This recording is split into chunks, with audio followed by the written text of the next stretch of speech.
A função da atividade artística é mediar a produção de símbolos do inconsciente. Para o Jung, uma palavra ou uma imagem é simbólica quando implica alguma coisa além do seu significado manifesto e imediato, sendo que o outro sentido remete ao inconsciente. Então, é uma técnica muito utilizada na arte-terapia junguiana, é o desenho, a pintura das mandalas. O termo mandala vem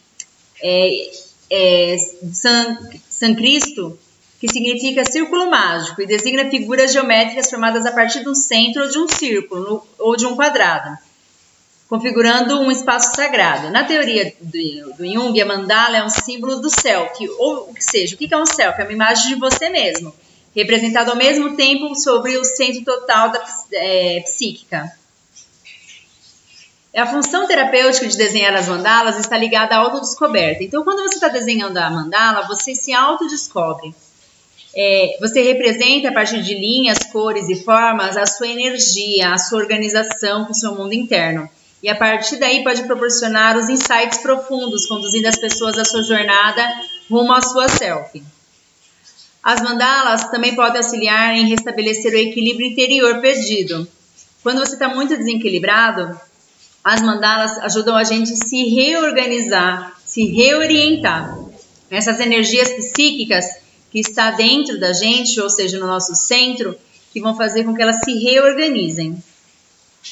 Nós vamos fazer agora uma oficina de mandalas. Então, eu trouxe para vocês algumas mandalas e o significado também e o como fazer essa oficina com os pacientes de vocês. Então, a palavra mandala vem do sânscrito e significa círculo, círculo que significa equilíbrio e eternidade. A mandala é considerada um círculo mágico e muito utilizado na meditação. Existem diversos tipos.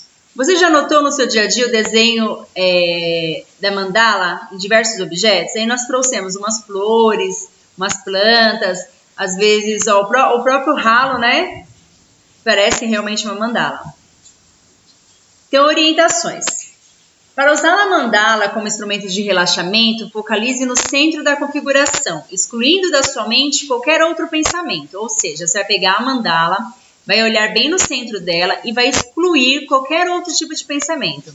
Depois de concentrar-se alguns minutos, a sua mente ela se tornará mais calma, sendo costumeiro o diálogo interno com os pensamentos agitados que nós temos. Com um pouco de prática, essa técnica elimina rapidamente qualquer pensamento indesejado. Você será capaz de ingressar em um estado de consciência relaxado, no qual, do lado direito do cérebro, cria prontamente suas imagens de ideias e intuições que são facilmente a mente. Você então vai olhar para a sua mandala, vai distanciando, né? Vai ficar com a mente totalmente relaxada para poder construir. Os materiais sugeridos para fazer a mandala. Pode ser um papel de desenho branco ou preto, pode ser pastéis a óleo, giz colorido, caneta hidrográfica, tintas, lápis de cor, papel em forma de círculo, papel nos blocos, caneta ou lápis, régua ou compasso são opcionais. Papel branco e resistente para o desenho do tipo canson parece ser o mais adequado para desenhar as mandalas. Então, se for para você poder escolher um papel, escolha sempre o canson para poder fazer. No entanto, papéis de diferentes cores também podem ser utilizados, inclusive o preto, que promove um contraste interessante ao utilizar giz de cores vivas. Folhas soltas também podem ser, mas as folhas no bloco elas ficam mais organizadas para você guardar depois a mandala. Você vai ter que criar um ambiente agradável para fazer a sua mandala. Procure não ser interrompido por pelo menos 1 hora. Então, se você vai fazer isso com o seu paciente, pelo menos durante 1 hora, você tem que ficar com ele ali tranquilo, sem interrupções. O melhor lugar para realizar esse exercício é um espaço que seja só seu, no qual você não seja interrompido durante a primeira hora. Tome as providências para ter luz, que você consiga enxergar com clareza. O silêncio ou colocar uma música agradável vai criar uma atmosfera ali mais gostosa. Você pode também acender uma vela ou queimar um incenso, que pode te ajudar a concentrar nesse trabalho. E antes de começar a trabalhar, arrume todo o seu material confortavelmente. Você tem que relaxar, né, desligar a mente para poder favorecer também a sua criatividade. Uma vez que você estiver relaxado, experimente, se quiser, fechar os olhos e focalizar sua atenção no seu interior. Ou seja, você fecha os olhos, respira, medita. Você pode notar algumas formas, cores, configurações dançando diante da sua tela mental. Ou seja, você cria a sua mandala na sua tela mental antes de reproduzi-la. Agora, sem pensar, você seleciona uma cor, forma ou sentimento e inicia sua mandala. Se nada lhe ocorrer, se nenhuma intenção, nenhuma vontade, simplesmente abra os olhos e olhe para as coisas que estão diante de você. Guiado pela sua visão interior ou simplesmente mostrando-se sensível às cores em si mesmas, escolha uma delas para começar a sua mandala. Procure sentir a cor que escolhe, em seguida desenhe um círculo. Faça um círculo de mão livre com o compasso ou use um prato para fazer o contorno de forma circular. Continue a pensar o mínimo possível. Preencha o círculo com cores e formas livremente. Comece pelo centro, ao seu redor da borda do círculo. Não importa por onde você comece. Não existe normas. Você pode desenhar o padrão que você quiser. As formas são espontâneas.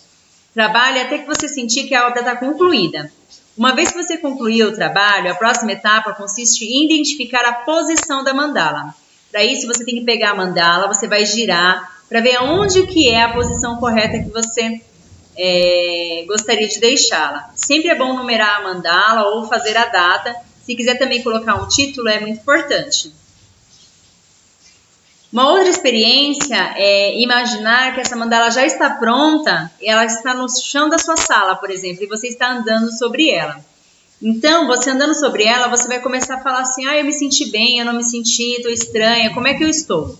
Qual foi o estado emocional que você ficou? E a partir daí você começa a fazer os mesmos passos.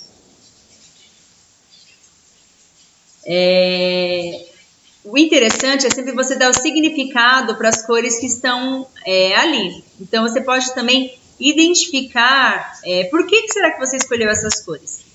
Daqui a pouquinho nós vamos ver algumas cores que vão ser utilizadas e como que a gente pode ajudar, o nosso paciente nessa questão da composição das cores também.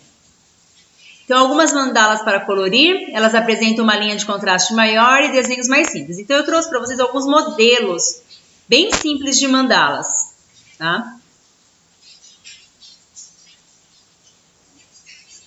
Aí, o que são mandalas com mais detalhes, ou seja, mais detalhes vai se depender de mais tempo e mais organização para concluí-las. E aqui eu trouxe algumas estruturas para você criar a mandala. Então, já tem um círculo aí com algumas divisórias, só o círculo, vários círculos, e aqui somente um círculo.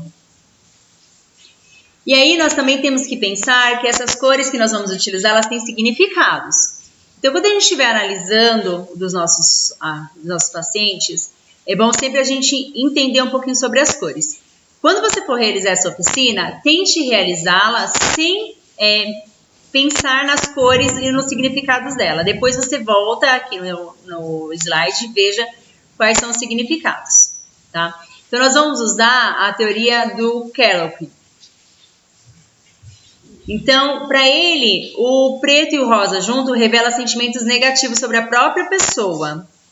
Então, quando você pega duas cores assim, elas estão em contraste. Talvez seja conveniente precaver-se contra acidentes, renovar as ligações entre os entes queridos e discriminar e contestar pensamentos autodepressivos. Essa combinação de cores pode aparecer antes mesmo que você tenha consciência da sua negatividade. O preto e vermelho são indicadores de depressão, de raiva experimentada simultaneamente. Quando você está muito angustiado, com muita raiva, geralmente você acaba escolhendo essas cores. O azul e o vermelho, a combinação assinala um certo tipo de conflito. Associa essas cores a uma luta mitológica contra o dragão, um combate pelo qual o jovem herói desafia o animal e conquista a vitória. A batalha do herói parece expressar o combate universal para libertar-se, a consciência e identificando. Então, o azul também às vezes pode ser substituído pelo roxo, pelo azul escuro, mas essas cores trazem uma questão de conflito nessa sua mandala. O amarelo com o preto ou com o azul escuro. O uso revela vulnerabilidade e inflamação, alternando-se com a questão da baixa autoestima. A postura expansiva do ego é constantemente ameaçada pela polaridade oposta, porque o preto e o amarelo são bem opostos, né? Então ele está falando que você também está ali numa questão da sua autoestima tá baixa ainda, está oscilando. O verde e o vermelho, juntos na mandala, indicam o conflito. Por exemplo, o vermelho pode simbolizar a necessidade e o verde anular a expressão dessa necessidade. Acaso em que ela é o sinal que devemos acalentar a nossa criança anterior. E eu trouxe também para vocês algumas frases sobre a mandala que vão colaborar nas terapias. Então, vou ler algumas aleatoriamente. A vida de cada pessoa é como uma mandala, um vasto círculo ilimitado. Estamos no centro do nosso próprio círculo e tudo o que vemos, ouvimos e pensamos são a forma das mandalas da nossa vida. O símbolo da mandala é um fato psíquico que se distingue por um fenômeno que sempre se repete e é idêntico em todos os lugares. É um tipo de núcleo atômico do qual ainda não conhecemos as estruturas internas de significado final. O perfume da flor não tem forma, mas permeia o espaço. Da mesma forma, através de uma espiral de mandala se conhece as realidades sem forma. A mandala é uma expansão infinita.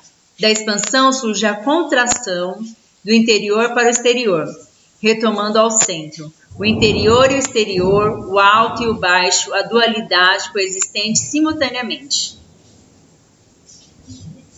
E esse é o fim da nossa aula. Eu gostaria muito que, junto com as atividades, se fosse possível, vocês mandassem a experiência da mandala de vocês, tá bom?